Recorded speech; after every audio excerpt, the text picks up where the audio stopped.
मोहम्मद शामी के केस में भी 1,30,000 रुपये मेंटेनेंस जो है कोर्ट ने बांध दी थी।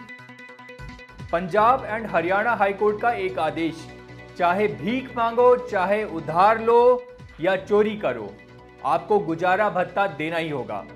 अब सुप्रीम कोर्ट ने भी कहा है, चाहे प्रॉपर्टी बेचो, चाहे पत्नी के नाम ट्रांसफर करो, आपको गुजारा भत्ता देना ही होगा। तो आज हम गुजारा भत्ता पर ही बात कर रहे हैं और हमारे साथ हैं सुप्रीम कोर्ट के एडवोकेट नीतीश बाका जी। नीतीश सर, आपका बहुत बहुत स्वागत है आवाज़ लीगल अड्डा में।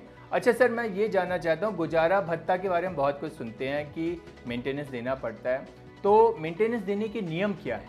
देखिए, क्या है कि अगर आपने शादी की है और आपकी वाइफ जो है अपना गुजारा भत्ता नहीं खुद से कर पा रही है, तो आपको जो है उसे सपोर्ट करना पड़ेगा फाइनेंशियली। ये लॉ है, इससे आप बचा नहीं जा सकता क्योंकि आपने शादी कर ली है। तो ये 125 सीआरपीसी में है, डोमेस्टिक वायलेंस में ये लॉ है, और भी काफ़ी लॉज हैं इस गुजारा भत्ता के। तो कितनी मेंटेनेंस देनी पड़ती है? देखिए, जो कोर्ट है वो 1/3 आपकी इनकम का मेंटेनेंस वाइफ साइड को दे देगा। अगर वाइफ जो है कमाती नहीं है, अगर उसके साथ बच्चा भी है, तो 50% तक वो मेंटेनेंस जा सकती है। कोई फार्मूला नहीं है स्ट्रेट जैकेट। और तीसरी चीज़ ये है कि अभी जैसे मोहम्मद शामी के केस में भी 1,30,000 रुपये मेंटेनेंस जो है कोर्ट ने बांध दी थी, क्योंकि उनकी इनकम के हिसाब से जो है मेंटेनेंस फिक्स करता है कोर्ट।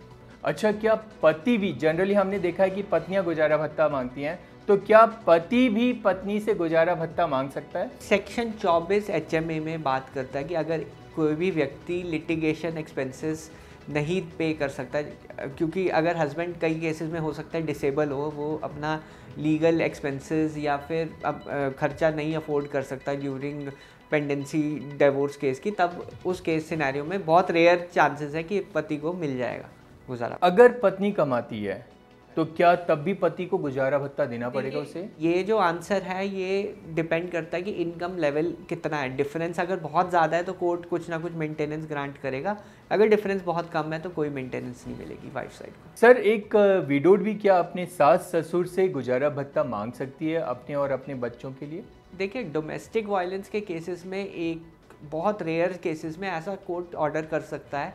डोमेस्टिक वायलेंस का केस अगर वाइफ साइड ने डाला हो और father in law mother in law के साथ ने उसके साथ डोमेस्टिक वायलेंस किया हो, तो कोर्ट डायरेक्शन दे सकता है कि फादर इन लॉ को भी मेंटेनेंस की वो सपोर्ट करे वाइफ को। धन्यवाद नीतीश सर। तो ऐसी ही कानून की जानकारी के लिए जुड़े आवाज़ लीगल अड्डा के साथ। हमें फॉलो करें सोशल मीडिया पर और लेटेस्ट खबरों के लिए hindi.cnbctv18.com पर।